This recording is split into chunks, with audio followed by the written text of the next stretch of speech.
Starvation doesn't begin with empty shelves. It starts when food becomes fragile, expensive, or unreliable. The uncomfortable truth is that modern diets depend on systems we don't control. But the moment you grow food that regenerates, stores well, and produces reliably, you step out of that risk entirely. This is not about hobby gardening. This is about resilience, calories, nutrients, and survival, and the crops that quietly keep people fed when times get hard. This Nature's Blueprint guide focuses on crops that do three things exceptionally well. They produce high calories or dense nutrition. They grow reliably with minimal inputs, and they adapt to small spaces, poor soil, or unpredictable weather. These are not trendy plants. They are survival plants. Most supermarket vegetables are grown for appearance, speed, and transport durability. Survival crops are grown for yield, storage, and reliability. They don't need perfect soil, daily attention, or chemical feeding. Many can be harvested repeatedly. Some store for months. Others regenerate year after year. If your garden can feed you, even when nothing else works, you've already won. Potatoes sit at the top for a reason. They produce massive calories in small spaces, tolerate poor soil, and store for months in cool conditions. Sweet potatoes offer similar calories with better heat tolerance and edible leaves for bonus nutrition. Cassava, where climate allows, provides extreme calorie security with almost no maintenance. Beets deliver both roots and greens, offering carbs and minerals from the same plant. Turnips and rutabaga thrive in cool weather and store exceptionally well, making them critical winter staples. Carrots add long-term storage and nutrient density, especially when grown in deep soil or containers. Dry beans are survival gold. They store for years, fix nitrogen in the soil, and provide protein, calories, and fiber. Cowpeas and pigeon peas tolerate heat and drought better than most crops. Lentils, they grow fast in cool seasons and mature quickly when time really matters. Chickpeas, on the other hand, thrive in dry conditions, and they offer both fresh green harvests and dry storage protein. Soybeans provide complete protein and oil, making them, honestly, one of the most powerful homegrown survival crops when space allows. Calories keep you alive, but, greens keep you functioning.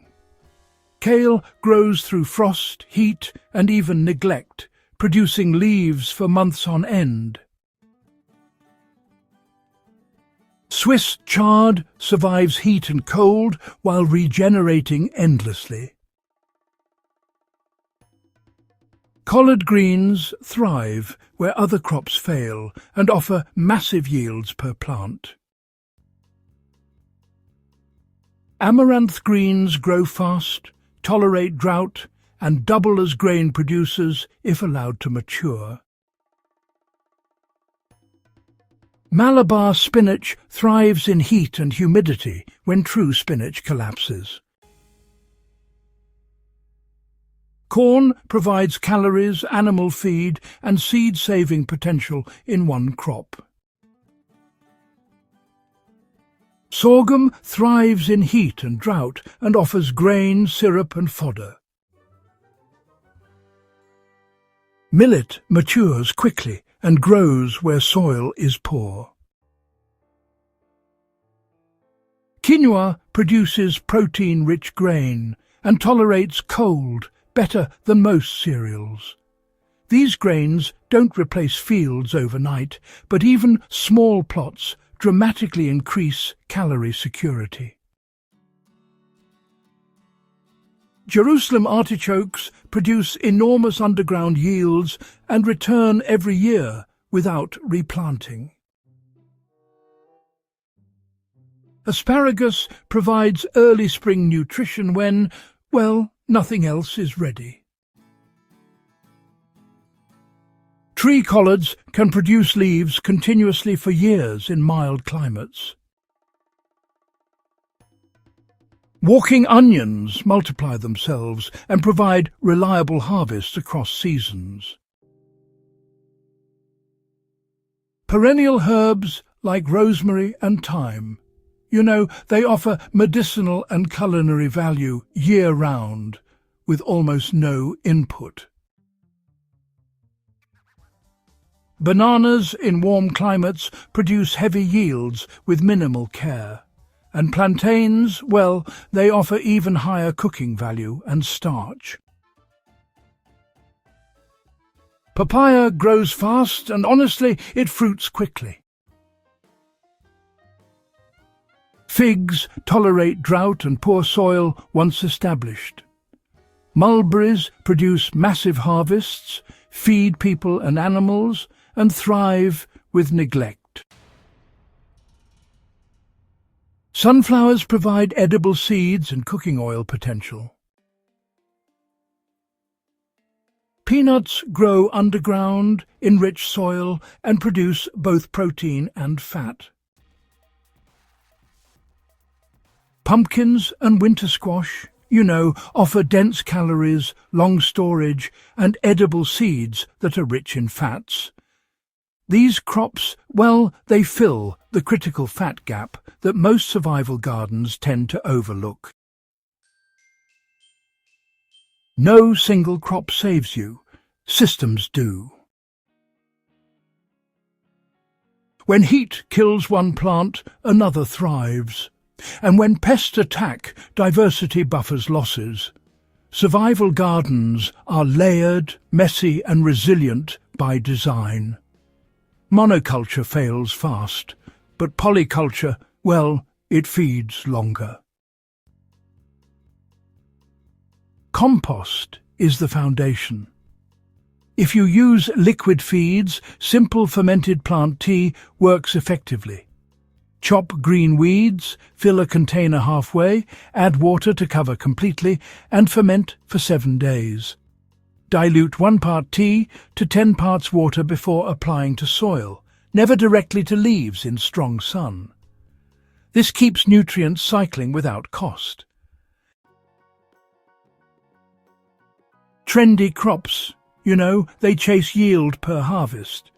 But survival crops, well, they chase yield per season and storage potential. They forgive mistakes. They tolerate neglect. They reward patience. That's why, honestly, they've fed humanity through wars, droughts, and economic collapse. Food security isn't about abundance in good times. It's reliability in bad times. A garden that feeds you when conditions are harsh is frankly more valuable than one that performs perfectly when everything goes right. Nature's blueprint isn't about fear, it's about preparation through wisdom.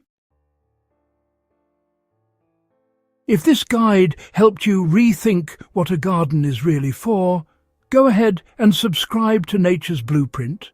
Share this with someone who's serious about food independence and start building a garden that feeds you no matter what.